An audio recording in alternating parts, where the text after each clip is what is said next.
everyone, and welcome to another installment of TEDXcellence, the show in which I guess we find out how friendly I can be. And I come to you live from my Corona bunker on the moon with Dogcat Fox, a Pepperjack, and all of you. Hello, everyone. Welcome to Wednesday, Wondrous Wednesday. Yes, back once again to delve into the wonderful world of Brand X TED Talks. But there's something new in the world today, something I noticed on the Twitters. TEDx, the parent organization, has started a new initiative. They're called TEDx Circles. And these are little mini events that you can sign up to host and or guest on, wherein volunteers get together to watch a TEDx talk and discuss it.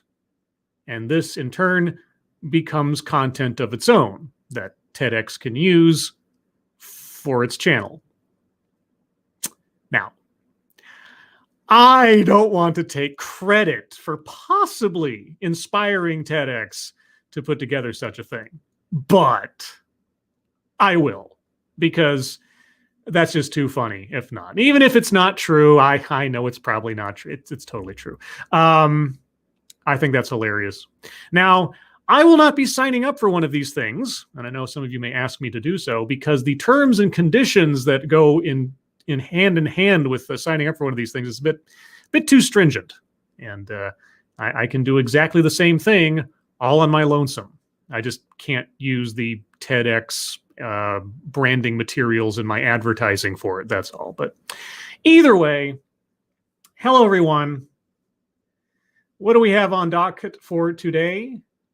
As I move away from that brief interlude, well, we have Become an Ally, How to Achieve Gender Equity. Now, the capitalization in the title of this video of C-O-M-E in Become, that's how the original title was rendered. So I assume it was intentional. If it wasn't, I'll just cement their mistake for eternity. That's all. But before we get into all that, and with all of that being said, who is joining me on this adventure today for our own TEDx circle? Why, that would be Wade Whalson, hello. Zalbla, hello. The Luke Skywalker 2, hello. Asian Hippie, hello. That one servant of Satania, hello. Texas Attorney General Secret Agent, hello. Gamer Valine from the dentist chair, hello. Debate Fly, hello. Jake Tungseth, hello. Some Num Nation, hello. Black Belt for Christ, hello. And then chat jump, because of course it did. Non-Vitae Rex, hello. Spiro Girl, hello. Brittany Holland, hello. Zeke Weiss, hello. Laughter is Deadly, hello. Gunfox61, hello. If I didn't already say hello, then there you go.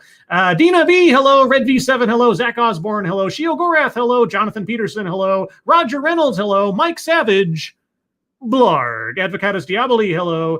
John Smith, Sprint Cars Rule, hello. Purple Pill Perspective, hello. Let's see, who's next? Anybody else? Psionic Dreams, hello. God of Plague, hello. Brittany Holland, hello. Megan Ring, hello. Blitz Zero, hello. This is Kyle, thank you so much. Hello, chat people and scribbles. Hello, Kyle. Psycho Rick, hello. I know who that is. Jago Dragon, hello. Robert Pincus, hello. Your boy Pat, hello. And Buddy C. Buddy, hello. Cultist 4, hello. And just as a preview, your boy Pat will be joining me tomorrow on Thursday for a duo TEDXcellence, topic of which I have chosen, but I'm keeping a secret, just for the heck of it. But all that being said, yes, let's find out how to become an ally and consequently achieve gender equity. Now, as for bingo cards, you're going to want to pick bingo card C. C as in cookie, which is good enough for me. That was the result of the vote on Twitter. If you'd like to help choose the next bingo card, be sure to follow me on Twitter and look for the poll, which I will post with the notice of the next TEDXcellence going forward. So far, we've had B, we've had C. We have yet to have used bingo card A. A is all alone. But get your C card ready. I have a feeling that we're going to circle equity eventually, equity being equality of outcome. But all that being said, start off with a few seconds for sound test. You guys tell me if you can hear this, and then we will proceed.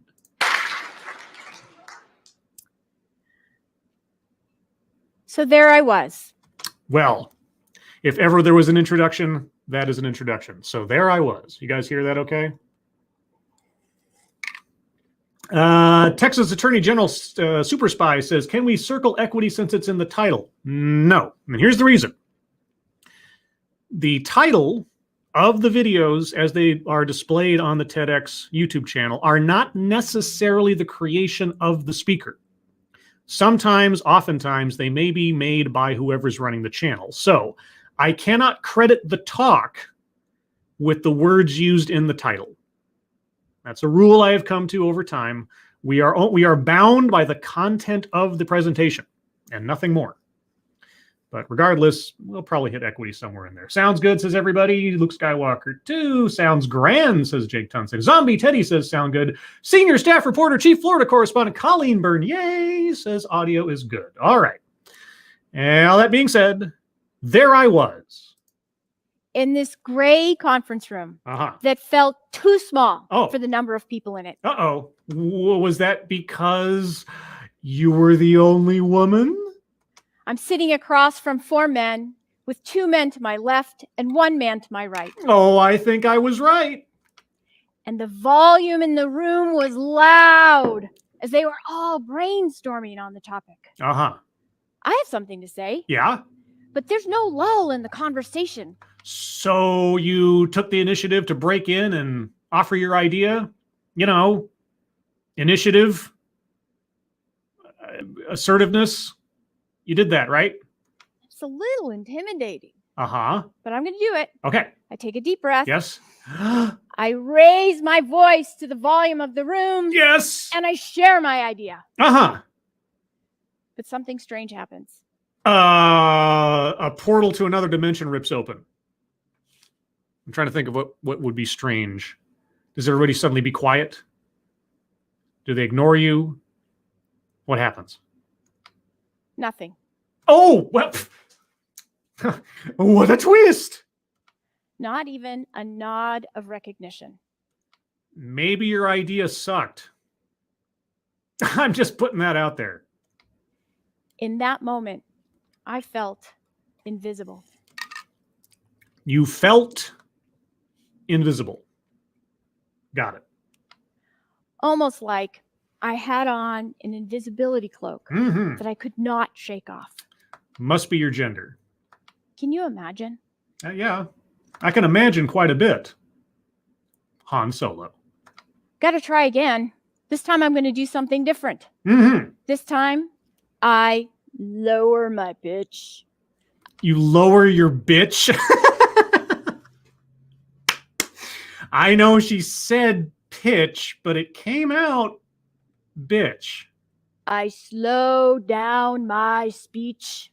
Oh, so you did the Elizabeth Holmes Theranos thing? Okay. I don't share my idea. Oh. I talk about my experience on this topic. And if you were talking like that with that cadence and that pitch, I don't know if I could take you seriously, but anyway. What brought me to this room. Yes, okay. And then I share my idea. Okay. And this time, I'm heard. Because you lowered your pitch and gave backstory to your idea. Okay. I mean, were you speaking above the level of human hearing the first time or something? Is this an anecdote that never happened? I will think on this.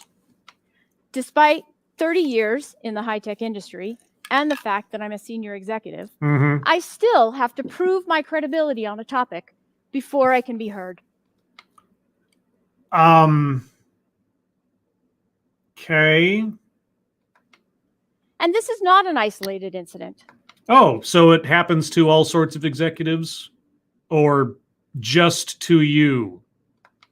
And this is not some meeting that happened a long time ago. Oh. This is a meeting that happened in February, just before everybody went home for the pandemic. Okay. Here's a question. Did everybody in the room know you?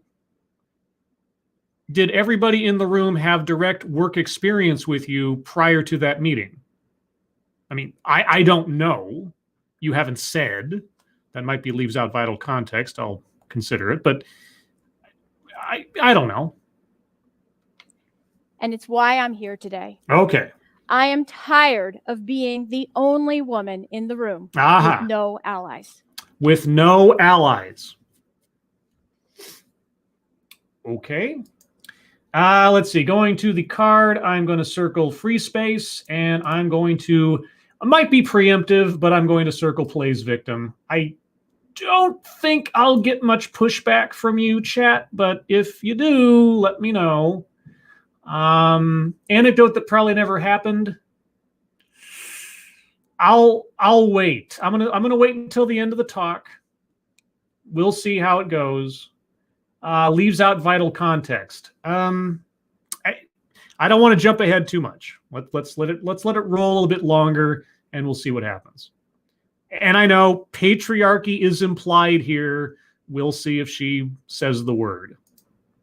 I am here to enlist every single one of you to take a pledge to drive for gender equity. Oh, a pledge. Do I have to raise my hand or put my hand over my heart?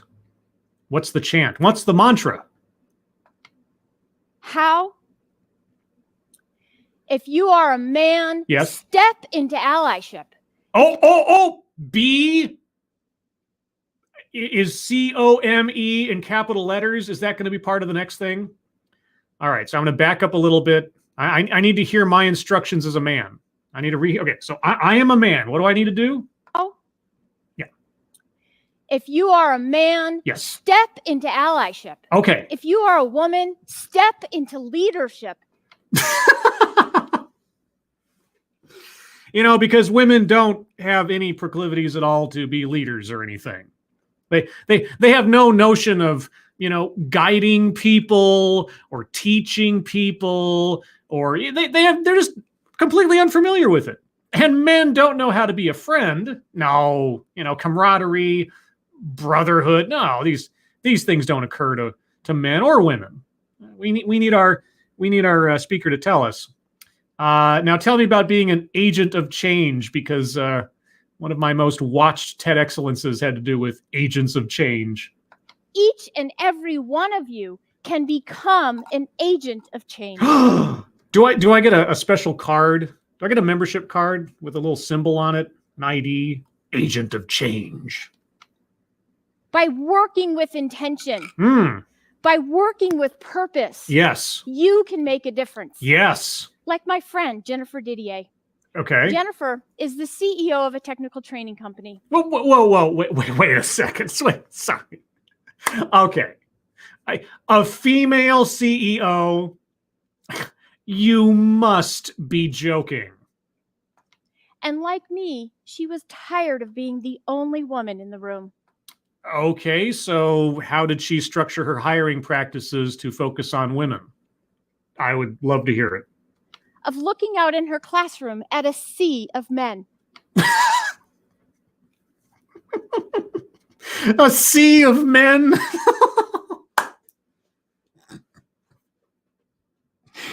Oh my God, I never graduated from the 3rd grade, did I?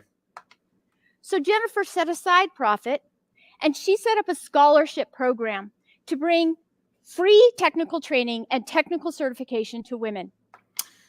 Okay, so she's a sexist. Got it. And through her single intentional act, yes, she has fundamentally changed the career trajectory for the 70 women who have come through that, and she's just at the beginning.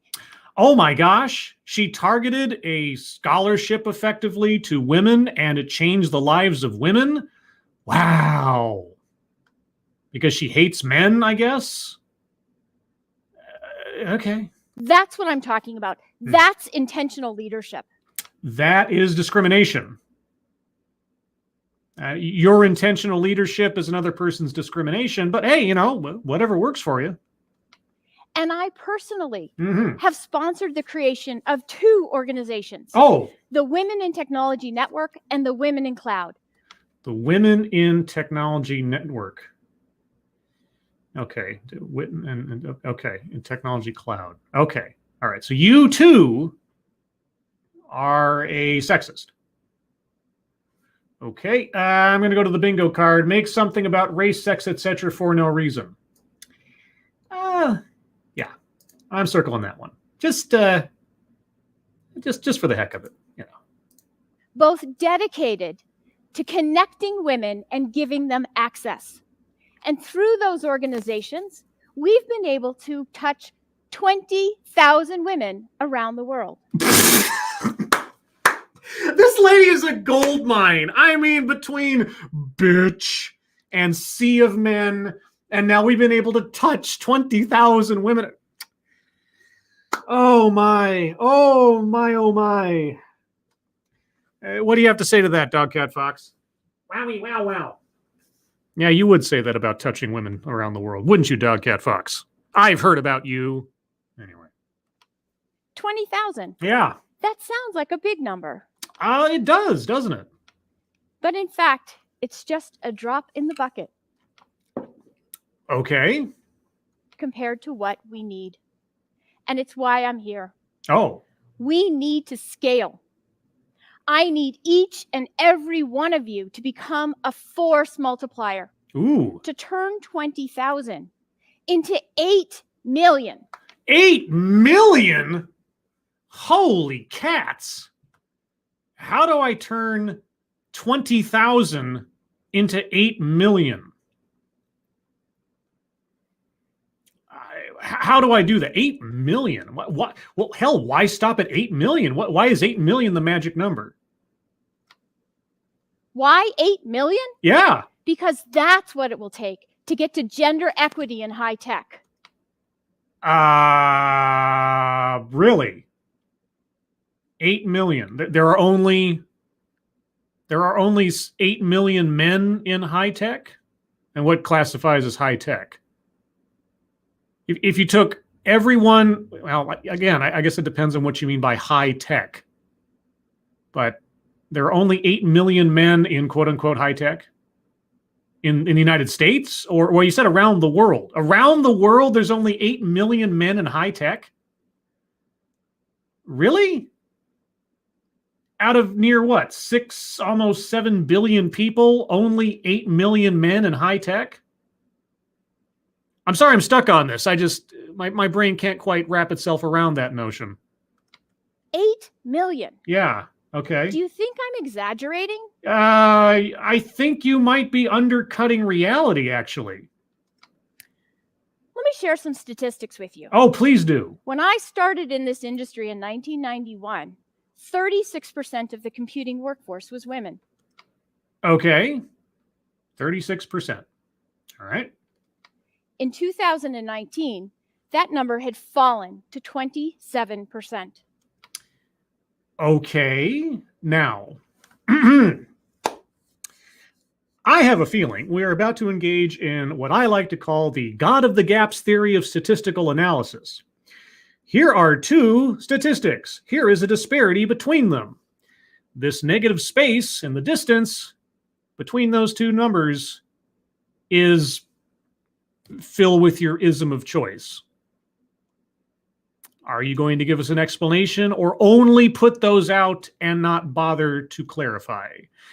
Let's find out. It's going in the wrong direction. Says who? What if all of those women, what if that effective 10% of women in the time since you started in the industry made their own choices elsewise from quote unquote high tech? What if it was their choice to do so? Would that be the wrong direction? Or are you going to tell me that you know for a fact what happened? And it's about to get much worse. Oh. 70% of all companies are going through something called a digital transformation. Mm-hmm. That means they're becoming technology-led. Technology is becoming their products, their services, and their operations. You've been in this industry since 1991, and it's about to get worse. All of those things kind of already happened, have been happening for several years now. Okay, I'm going to the bingo card. I'm circling leaves out vital context because she did not do anything other than allow our imaginations to explain her statistics, but there you go. You see that every day. Uh-huh. That takes high tech out of the tech industry and into every industry. Yes. You know what did that too? Calculators. Accountants using calculators. High tech is now part of every industry because there's probably no industry that doesn't use a calculator of some sort to do their accounting. QuickBooks, Excel, whatever. Yes, high tech, quote unquote, is a part of every industry. You are correct. Retail, manufacturing, financial services, even farming. Oh my God. You see that when you go for shopping, when you go to do your banking, when you reach for entertainment, you reach for technology first. The wheel is technology. The technology has been involved in, well, everything since the Stone Age. So high tech is kind of relative. Where are we going with this? What does this have to do with being an ally exactly? Gender equity, 8 million women again? And that in and of itself, that's not a bad thing. Yeah. What is a bad thing, though, is that the jobs that are being displaced disproportionately impact women and people of color. Aha. Okay. Thank you, tall person. Hoy, all. I can't watch live. Been busy with a lot of other things and will watch in full later. Happy National Llama Day, everybody. Llama Day. Let's see. Was it my sister went to an alpaca farm. Alpacas are kind of like llamas, but they're not llamas. I just don't think so. Are they? I don't know anything about llamas. Not too much anyway. But thank you, tall person. I will ponder Llama Day. Okay, so again, she brings up a demographic effect of whatever she's talking about. I suppose we're to take it on faith that what she's saying is correct. All right. And that is a trifecta of badness. I love the physical representation there. The finger triangle. That was great. A trifecta of badness. I mean, why not call it like the terrible trio or something? Something a little more with more pizzazz, a little more supervillain to it. Because that means by percentage, there are fewer women in technology. Mm-hmm. There are more jobs in technology. And there are more women being displaced by the technology. Displaced. What do you mean by displaced? And again, are you saying that it is sexism that is driving women out of tech? I wish she would say that. I mean, it's implied, but she hasn't said it, which is always interesting to me. That is a crisis. We must act. Okay. That is not the workforce that you want for your daughters, your mothers, your sisters, your wives. What if my mother's daughters, sisters, wives, whatever, what if they're not interested in high tech? What if they'd rather do something else? Do I have to press gang them into learning how to program, learn to code, and so on? Are you sure that these are not the results of choices made by the women? And if they are choices made by the women, would you vilify them for doing so? I wonder. Trust me. No. I know. I've been here for the last 30 years. And you still can't get any traction in a conference room, can you? I know I'm being mean. You know, I thought by the time my daughter was ready to enter the workforce, Yes. things would be dramatically better. Qualify better. What do you mean? Is she not allowed to go into high tech? How are you where you are unless women are in high tech? How is your friend teaching the sea of men? What is the barrier for your daughter?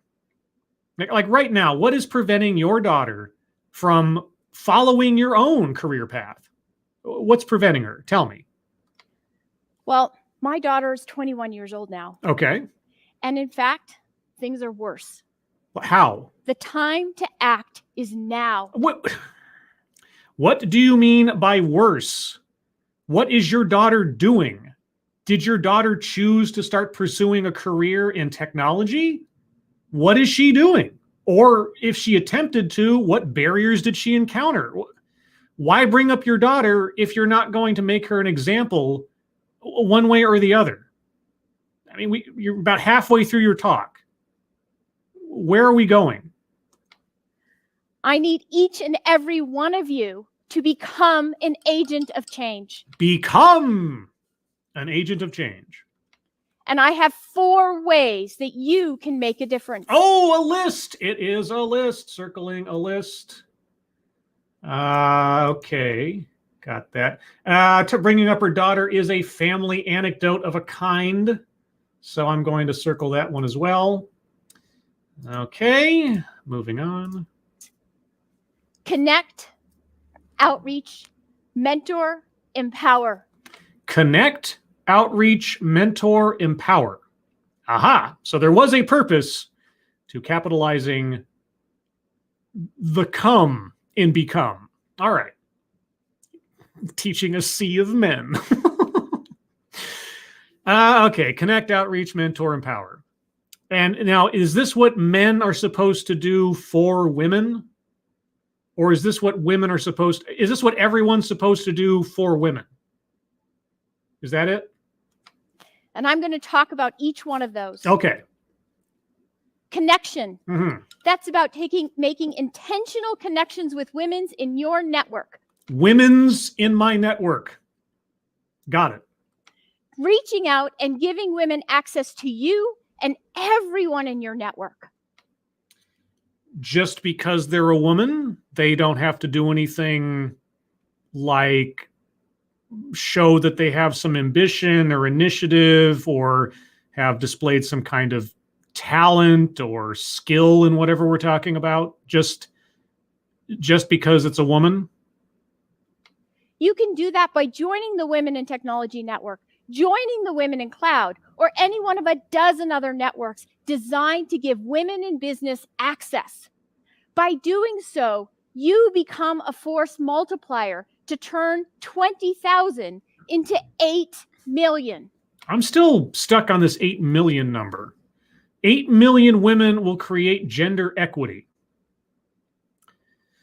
Oh yeah, she did say equity at one point, didn't she? Yes, sorry about that. Circling equity on the board. Apologies for those of you who are probably yelling at me in the chat over that. Sorry, I'm focused. I've got so many panels open right now. I can't look at more than one thing at once. Okay, force multiplier. Just give away my Rolodex because a woman is a woman. Okay.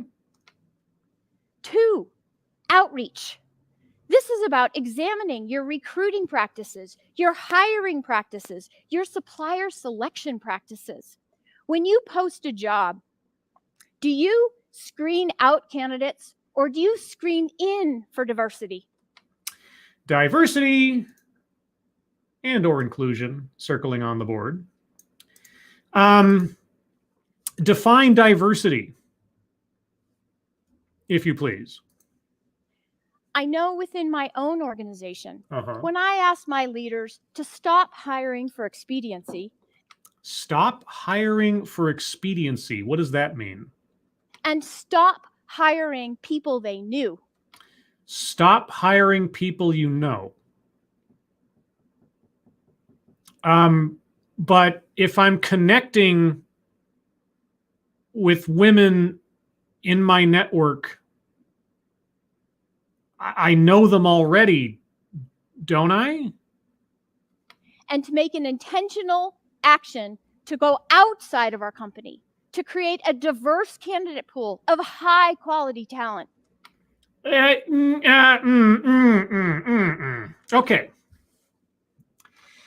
I've come across this many times in the hiring practice strategy, such discussions previously on different videos.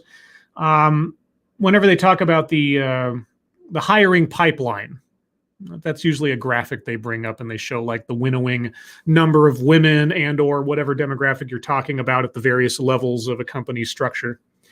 The question I always ask is, where in the hiring process do you apply the quote unquote diversity filter? Is it the beginning of the process? Is it near the end of the process? And whenever that comes up, I always then have to ask, so that is the point at which you decide to hire on the basis of something other than merit. Hire on the basis of things that, I don't know, might appear on a list somewhere of its own, in the law, perhaps, about things you can't discriminate on when it comes to hiring. I always wonder about that. Hiring for diversity. Now, our speaker is promoting it, even though she's not technically saying it, you know. And then to have a diverse interview panel. Oh. The gender diversity in my organization changed dramatically. Oh, so when you started filtering out your workforce by gender, the gender makeup of your workforce changed. Wow. And now we're working on diversity across all dimensions. So you're standing on a stage telling everybody that your company is hiring, promoting, whatever, your workforce using a diversity filter. Diversity equating to, at least so far that you've mentioned, race and gender. Got it. 3, mentor. Yes. I would not be where I am today without the many men and women who have mentored me along the way. No, wait. I'm sorry. Men helped you to where you are without your program? Without your Women in Technological Networks program? Without your scholarships? What? You said that it went from 36 to 26 in the time that you've been in the industry. What?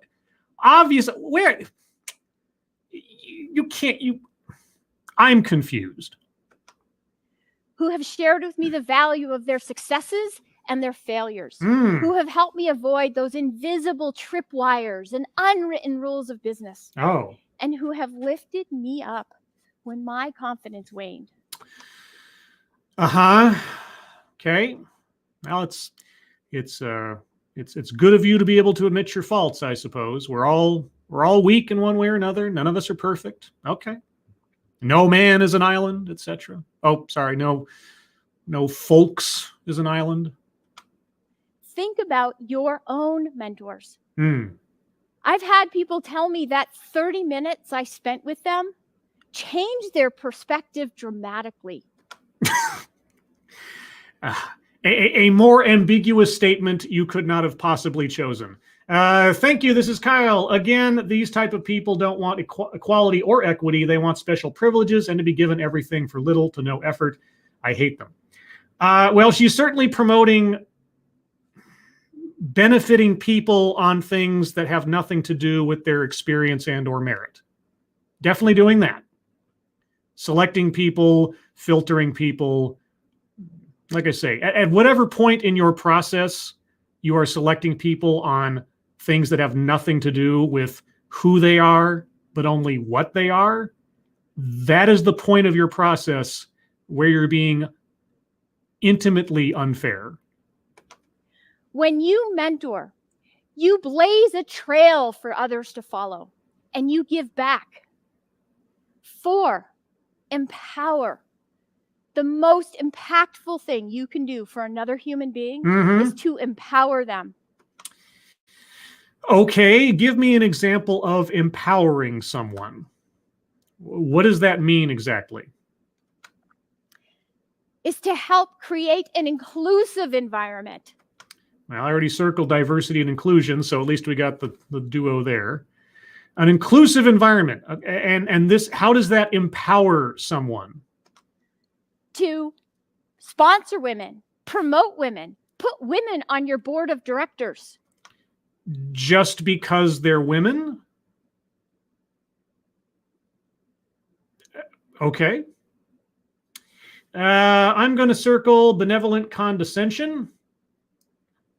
You know, the implication that women just need help because they're women. That being a woman is an inherent weakness in business and in initiative and ambition and so on. So just circling that one for my own sake there. And do I urge you to do that just because I'm a woman? Yes.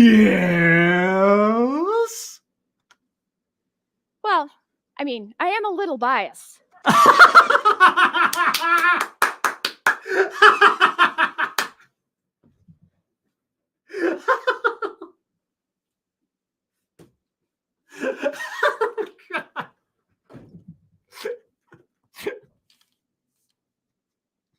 I mean,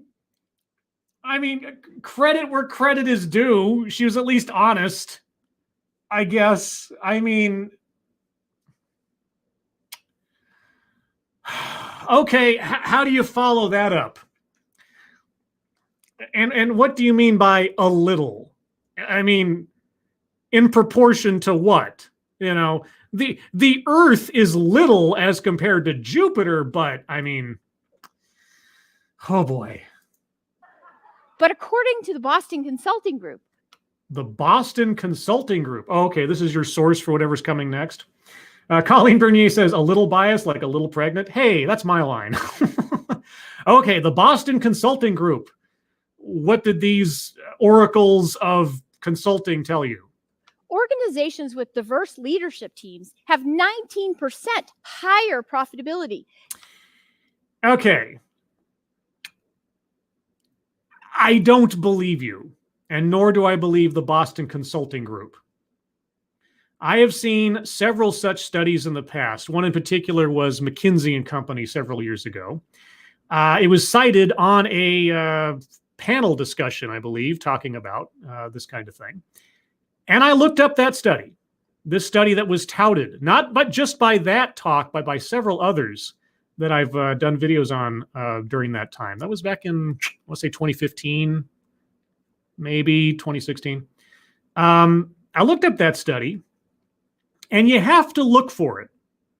You do have to look for it. And they showed these, they looked at something like 400 companies in California, and they rated each company's board of directors or executive team on the basis of gender and or diversity, so on and so forth. And then they gave them the scale of like, here's the profitability, et cetera, et cetera.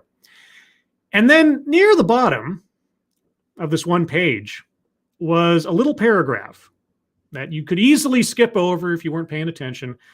And it said, and I'm paraphrasing here because it's been a while since I read this, but it said effectively, we can make no statement of causal relation between diversity of executive team and profit outcomes. Something like that. If I can find that talk, if I can find that video where I cite all that, I'll try to put the link in the description or after the end of this video. But it was something like that.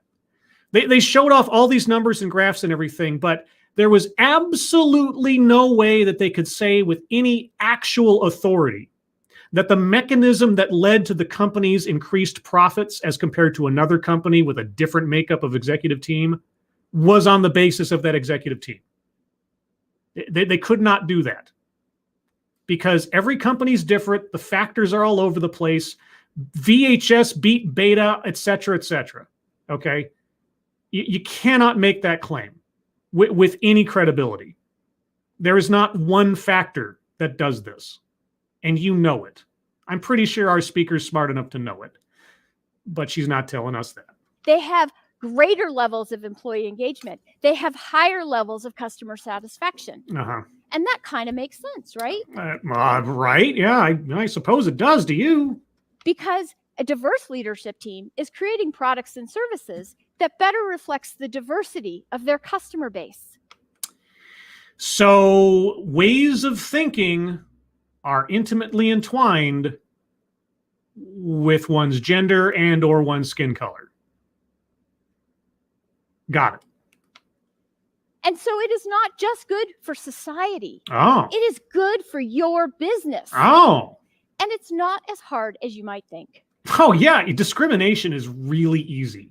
It really is. You don't have to do a whole lot of thinking. You take a look at two people who come to you looking for a job.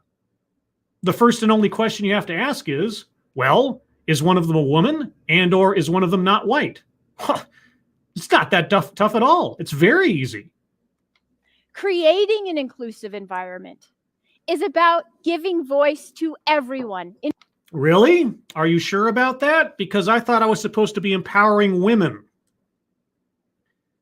I thought the focus of this entire thing was that a very specific demographic needed a voice because they weren't given a voice, because they had to lower their pitch and give background information before they would be heard. I'm getting mixed messages here. Giving voice to everyone, inviting everyone into the conversation, seeing people, hearing people, making the invisible visible.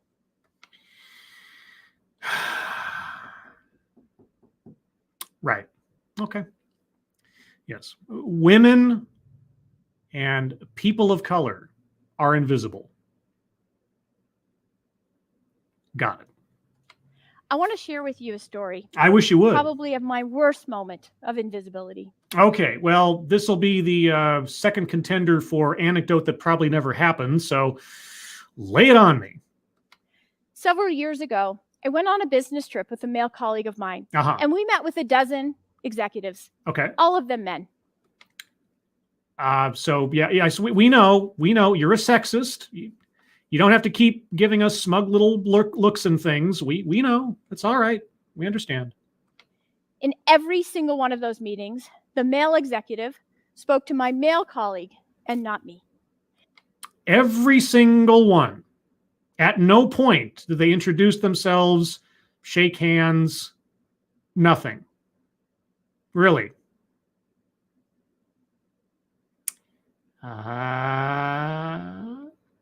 And even when I would answer a question, the male executive would turn to my male colleague for affirmation and validation of what I had said. I'm getting ready to circle that square.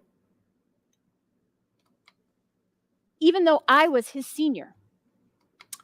Uh-huh. So you introduced yourself second then in each meeting? They didn't know your position in this situation? I don't believe you. That entire trip, I felt like I had on an invisibility cloak that I could not shake off. I'm circling anecdote that probably never happened. I do not believe her. And you know what kind of tips me over on that? She's a little biased. Creating an inclusive environment is about being an ally. Yes. If one of those men had been an ally to me and just seen me, or in that meeting in February, if one of those men had invited me into the conversation.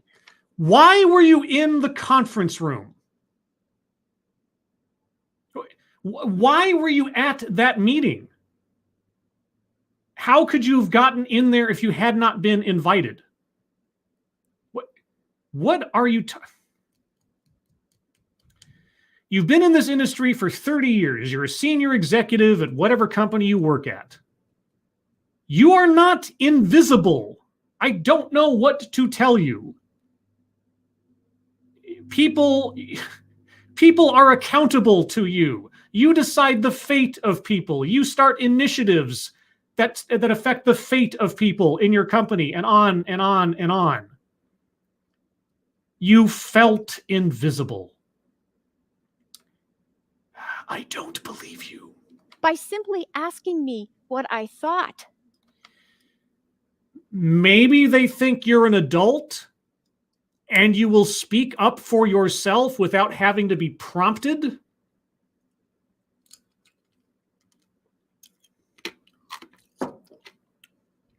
I don't know.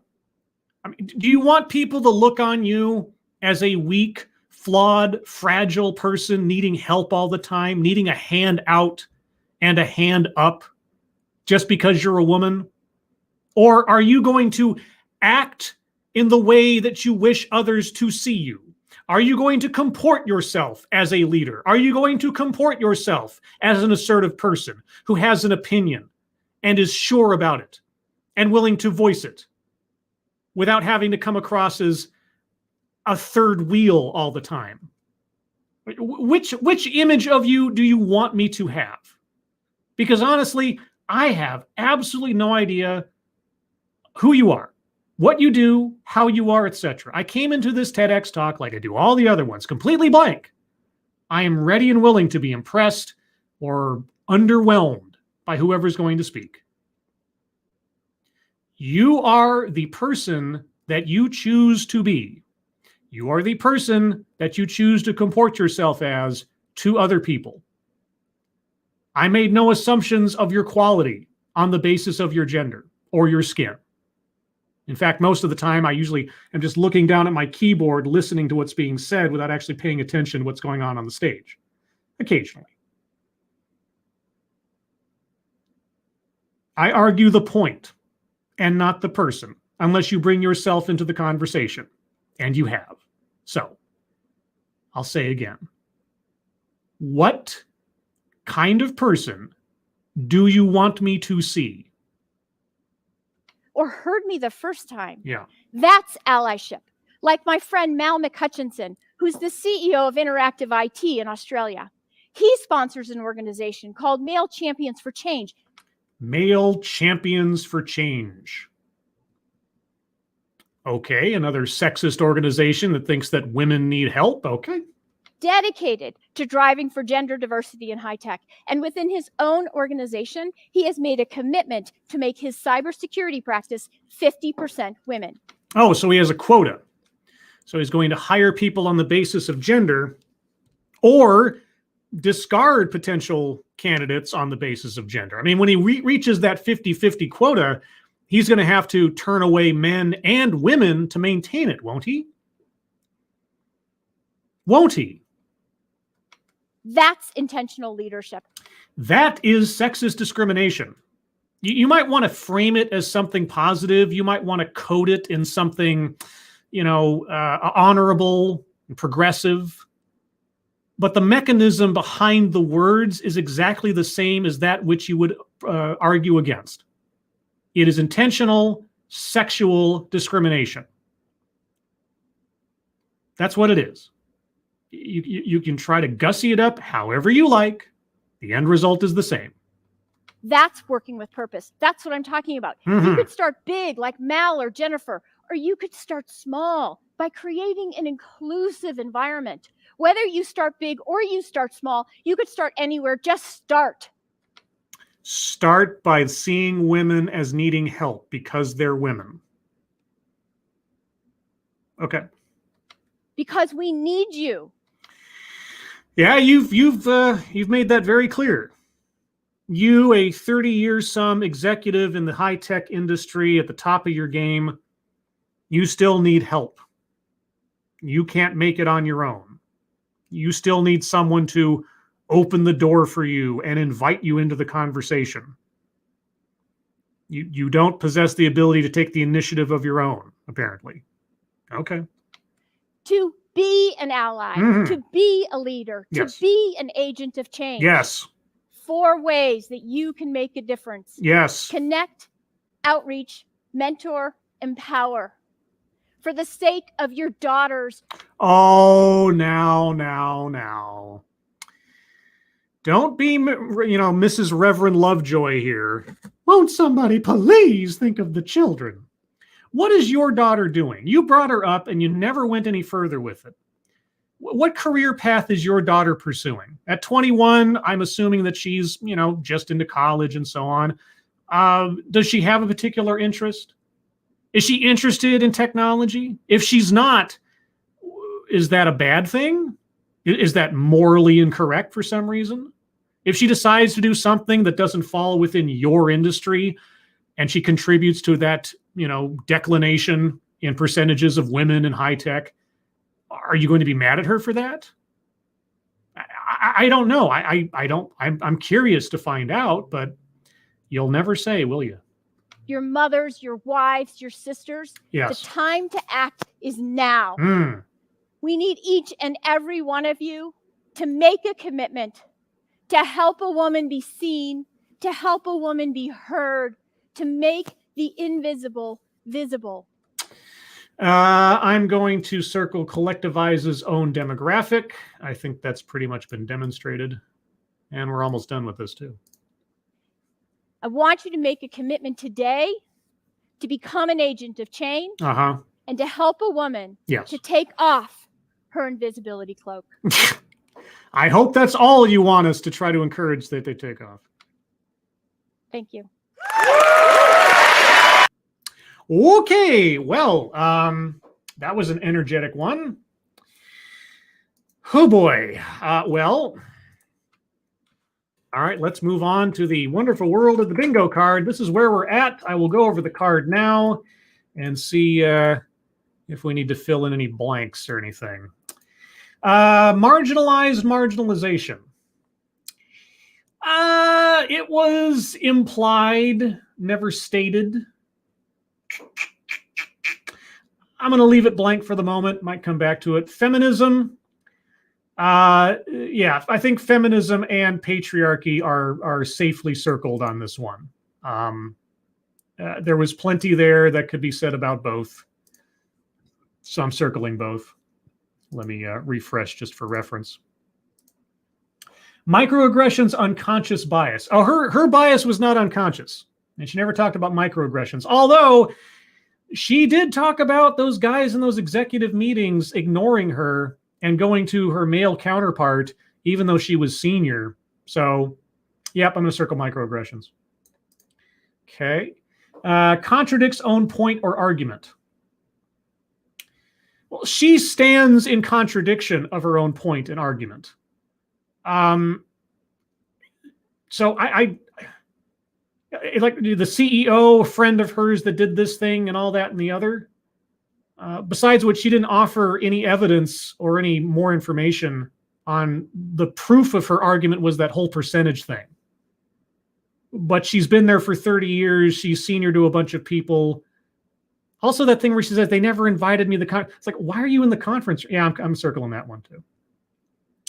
Attempt to coin new buzzword or buzz phrase. Well, folks, I know I should have circled that a lot earlier, but I was kind of waiting to see if how far we go with it. But yeah, I'm gonna circle that one. So I don't know. I think you know what that means. Ooh, that's a bingo. Right? Yeah! I'm sure several of you were screaming at me in the chat when that came up to circle that. I apologize. I was very focused on her this time. This is a very engaging TEDXcellence, but let's move on. Word salad. There wasn't a point at which I didn't understand what she was saying.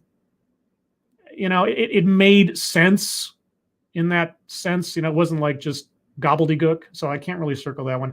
Mind reading assumes motives. Yeah, she assumed the motives of all the guys at the meeting she went to and so on and so forth. They were all sexist. They were all ignoring her because she was a woman and so on. Let's see. Let me update the page there. Wage gap. She never talked about differentials in pay. Jake Tunso says, what was the buzzword? Well, the buzz phrase was BeCOME, her little motto thing. That was the whole deal. She had a very specific little routine that she was touting. BeCOME. Hey, as far as I know, she never discussed wage disparities. She talked about employment disparities. Sure. If you guys have an example somewhere in there where she talked about pay, like specifically differentials in pay, then okay. And I know you could say, well, in the aggregate, etc. But since it is the last square before a bingo, I'm going to need a really good argument. That's kind of the house rule here. Systemic institutional. Well, she talked about the drop in women's employment in the tech industry and so on. So by implication, if not by actual mention, we're talking about a systemic problem. Privilege. No, she never brought up privilege. I know you could say a lot of things about the aggregate, but we're getting down to the wire here where we have to get very specific cases or else I'm not going to circle anymore for bingos. Self-vilification or wretchedness. This is a tough one because she kept saying, you know, I need help, we need help. Was she saying that she was wretched? I mean, it wasn't one of those things where it's like, you know, I'm white and I'm part of the problem with white supremacy or something.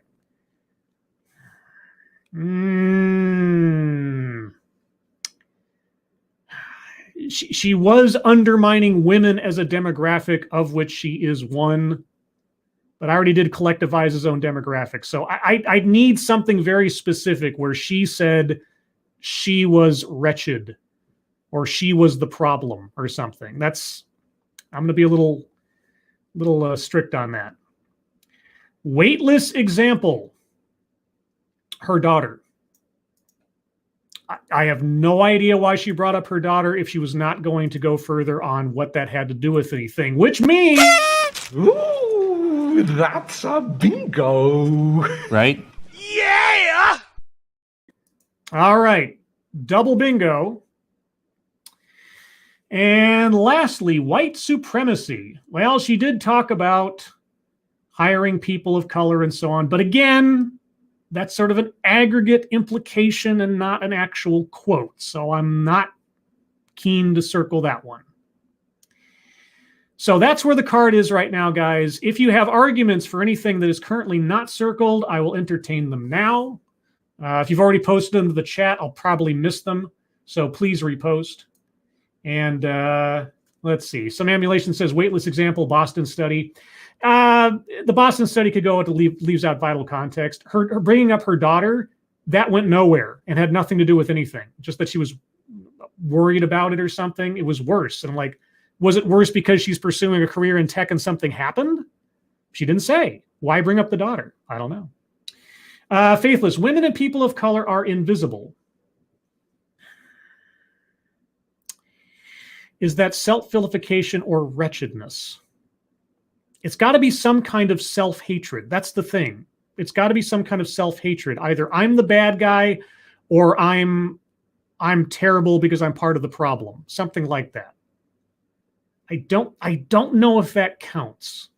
I need an argument. Give me an argument for why saying women and people, because at that point they're victims. Saying that women and people of color are victims, we already did plays victim. That's more of a victim thing. That's not a self-vilification thing. Let's see. Kiever Dam, self-vilification. She's a little biased.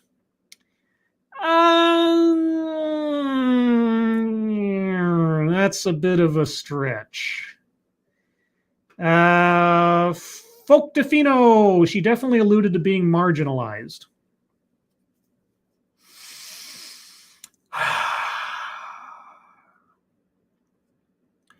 Yeah, I mean, the marginalization was strong with this one, wasn't it? I mean, you know what? I'll give that to you. The entire talk was based on the theory that women simply as a gender in the modern day, in the way that she's describing, are just marginalized, set aside, not given attention, need allies and so on because they're women. All right. You talked me into it. And you know what that means. Ooh, that's a bingo. Right? Yeah! We have a triple bingo. That hasn't happened for a while. Okay. We're getting down to the nitty gritty. If you guys can't give me really good arguments for either white supremacy, self-vilification or wretchedness, privilege, wage gap, and or word salad, I think we might be done. And the bar is high at this point. I really need good arguments because we're getting to the point where 1 or 2 squares might give us extra 2 bingos or something. So Lexi Mad's marginalization, her whole talk was about how women are marginalized in tech and need help from men. She was citing stats to prove how marginalized they are. Yes. Okay. I agree. There was more than just simple aggregation at that point for marginalization. I agree. Faithless, white supremacy, scribe. Whites are better because they are visible. She brought up people of color once, and she said diversity several times, but her main focus was women. Just bringing up race does not white supremacy make, especially when it's down to this will make a bingo. I need a really good argument because she didn't say the words. So it has to be a really good argument. Just bringing up race doesn't cut it. If she had said, if she had brought up white and she said there's too many white men in the room or something, then maybe. But she didn't. She just said men. Always about men. Always about gender. Check your logic. 21 squares circled. Yes. Even if we don't get another bingo, this is one of those TEDx talks that covers a lot of the bases. Let's see. Blitz 0. Has there ever been a blackout? No. We've gotten close. There was one where we had 8 or 9 bingos, but we're like 1 or 2 squares away from a full card. I think that was which I kept the biggies for future reference. Let's see. Yeah, privilege loss. There was a one with loss of privilege that all but anecdote that probably never happened was circled. So we were 1 square away from a blackout on that one. And I remember there were a lot of arguments trying to convince me to get that last square, but it just didn't work. Just didn't happen. Jago Dragon, Scribelight, male privilege, always privileged above her in every example that had men. Oh. Lexi Mad's 1 big circle, that was a blackout. No, Chromosome Lady that was a special case. She was just so off the deep end. That doesn't count as a blackout. That just counts as a mind melt. She doesn't deserve a blackout bingo card. That was just one of those things where the whole talk was so nonsensical. I just couldn't help myself. But that was a special case. Privilege.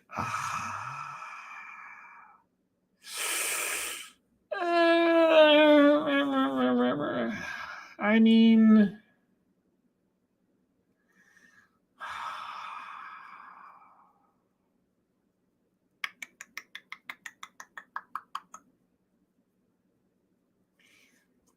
I'm right on the edge. I know what you mean. I'm just,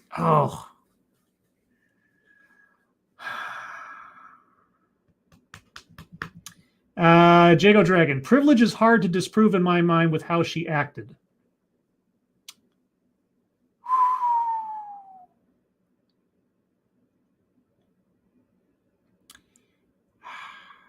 I can't get past it. I can't get past it. I mean, it was, and it was men that have the power to change everything for women. Okay, you sold me. And we have. Ooh, that's a bingo. Right? Yeah! Quadruple bingo. I will give you that. I think we're done, though, because you can't convince me of white supremacy. She never made herself terrible. She made herself a victim, never talked about wage gap, and there wasn't a point at which where the words coming out of her mouth were just nonsense. I mean, there was a lot of corporate speak, triangle of badness kind of stuff. There was some silly things she said, but they weren't, they weren't indecipherable. So I think that's where we are, guys. But all the same, a quadruple bingo is nothing to scoff at. That doesn't happen very often. We haven't had a multi-tiered bingo in quite a while. So congratulations to our speaker on that score. I wonder if the TEDx Circles initiative will have a scorecard of some kind. Something else they can not give me credit for. But with that, everyone, we're going to call it here. Remember that tomorrow I'll be doing a TEDXcellence with your boy, Pat, for a mystery subject. Might be a mystery to me because I haven't picked it out yet, but I have a couple of contenders. If you would like to hear more from me or Satsu 2 Cents or the Ranting Monkey, you can find all three of us tonight on the Ranting Monkeys channel at 6 p.m. Pacific, 9 p.m. Eastern for the Lords of the Night, where we will talk about the news of the day, news stories that you submit, what we've been up to on the internet, and then your questions and comments. Everyone, in all seriousness, as if I was ever not serious before, thank you so much for your attendance today. Thank you so much for your participation, and especially your argumentation. We would not have hit 4 bingos without your help. Thank you, Jago Dragon. Congrats to the Diversity Hire Executive on her bingos. Yes. Yes, all credit goes to her. We would not have a fold-up bingo card almost without her efforts trying to teach a sea of men. And also on that note, everyone who donated, thank you so much for your generosity. I really do appreciate it. It'll all go towards horrible things I'll put into my body, like goldfish crackers and Jack Daniels, all to help insulate my brain from the next TEDXcellence. But with that, everyone, thank you again for coming. I hope you are all safe and well. If you're not well, please get well soon, and I'll see you on the next one. Take care. Bye-bye.